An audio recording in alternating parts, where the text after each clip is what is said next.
Kereta cantik, harga okey, tapi sayangnya...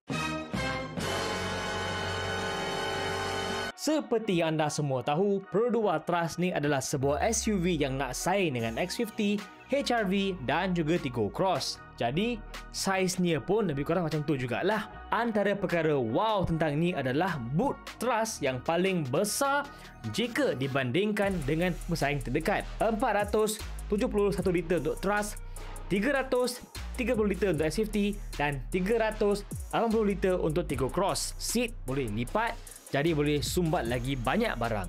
Tengok ni, ruang belakang pun bukan calang-calang. Tinggi pun okey. Bahagian luar terpulang kepada anda lah.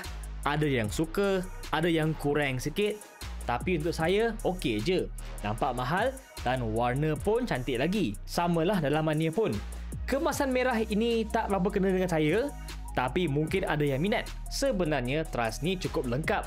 Walaupun dalam varian X ada Android Auto, Apple CarPlay, 6 beg udara, corong pendingin hawa belakang dan juga ASA. Kalau nak power boot, kenalah ambil spek H. Tapi sayangnya tak ada adaptive cruise control langsung. Ini susah sikit nak telan sebab Axia pun ada. Bawa jarak jauh memang menenangkan keadaan. Tapi untuk ni, sabar je lah.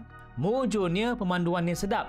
Kami membawa kereta ni di Lita Ujian Pro 2 dan memang ketara Trust ni ditala untuk keselesaan, bukan untuk pemanduan agresif. Rata-rata Trust ini memang senyap dan senang nak bawa. Apa-apa pun, tunggu kita review kereta ni sepenuh ni, okey? Buat masa ini, korang nak tengok apa lagi? Cek komen, nanti kami kongsi.